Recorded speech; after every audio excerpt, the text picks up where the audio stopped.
Assalamu alaikum wa rahmatullahi wa barakatuh. A question has come to me asking about the process of ghusl. What is this term ghusl in Islam? The definition of ghusl is basically showering or bathing. That's all it really is. However, we use the term ghusl in Islam to refer to a specific process after a particular activity or practice. And they are two main activities and practices. Number one, when a person has engaged in intercourse, if they're married, or a person has woken up, usually men have this, they're woken up with a wet dream, or after a menstrual cycle has ended for a woman. Then you do a process called ghusl, which means showering or bathing, before you will be allowed to recommence praying salat. Ghusl has to have the right intention. So when a person is going to wash themselves in a bathing process or showering, they've got to have the intention of why they're doing it. Someone asked me if it's just merely showering, but without the intention, does that suffice?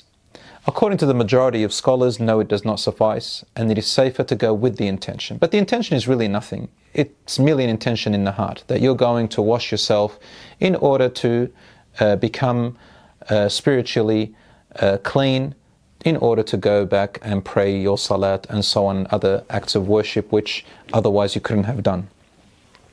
So for the men and women, it's the same process or the same method, with slightly differing views here and there, which I'm going to mention. First of all, it suffices to just let if you're under the shower, for example, a sprinkler, to let the water drop all over your body from head down to your toes, and that the water has to reach every part of your body, including the roots of your hair. Once that is done, then your ghusl is over. I know some teenagers, when I was a teacher, students ask me, what can I do when I am rushing to school and I've had a wet dream and then I can't have a shower? And then when it comes time to prayer, they kind of hide, or they don't want to pray. And some of them even pray without having done their ghusl from this state, which is called, another term called janaba.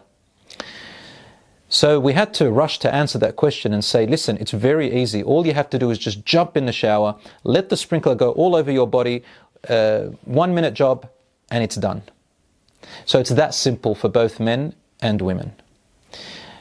Otherwise, if a person has made a mistake and gone out to school or work and hasn't done their ghusl, then they have to make up their prayer, of course, in something called qada, but this cannot continue this way. And of course, Allah pardons people for their ignorance. Now I come to the sunnah way, the recommended way that the Prophet, peace be upon him, taught us to do the ghusl, which will give you more hasanat just for following the way of the Prophet, peace be upon him. Obviously, to us, ghusl is a form of worship because we do it for the acts of worship when we pray and so on. The way the Prophet, peace be upon him, used to do it, and I want you to imagine with me, in those days they used to have a bucket and a little utensil through which they took the water out and spilt on themselves. So the way the Prophet, peace be upon him, used to do it, according to the authentic hadiths of course, is that he would crouch in his place, and then he would spill water, and the first thing that the sunnah says is to wash with your left hand the private areas, the private parts. After you've washed the private parts with your left hand, then to make wudu, say Bismillah and make wudu. Now some people might be asking, hold on, can I say Bismillah when I'm naked? Can I say Bismillah if I'm in the toilet or bathroom? I say to you, yes, you can say Bismillah, but it is better to say Bismillah before you take your clothes off or before you enter, and that would suffice, inshallah. And if you don't feel comfortable saying, you don't have to say Bismillah. The point is, make wudu per normal. The Prophet, peace be upon him, used to make wudu and leave his feet to the end. Why? Because of where he is standing and where the water ends up spilling, because there will be dirty water around his feet, and he would leave it to the end. But for us, just under the shower, the sunnah is to make wudu fully, and then wash your head along with your hair to the roots of your scalp 3 times.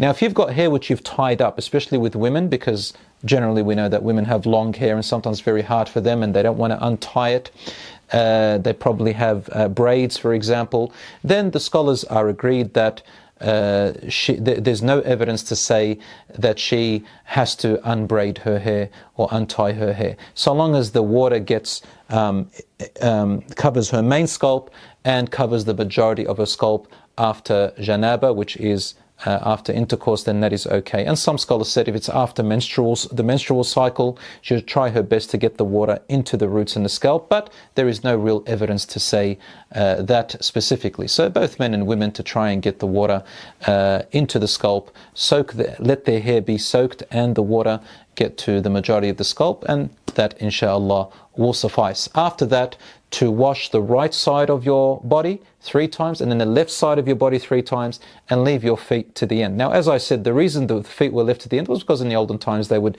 be sitting or standing, crouching in one place. So the Prophet, peace be upon him, left his feet to the end in order to wash off all the residual and the water that had spilt down. But for us, I think you understand, for those of you who have showers and sprinklers, just having the water drop on you is enough. Now, last question, do you have to make wudu in ghusl, or does ghusl suffice and cover your wudu as well? Is it a package or all together, or do you have to do them separate? The correct view, brothers and sisters, is, and the safest one, is to also make wudu.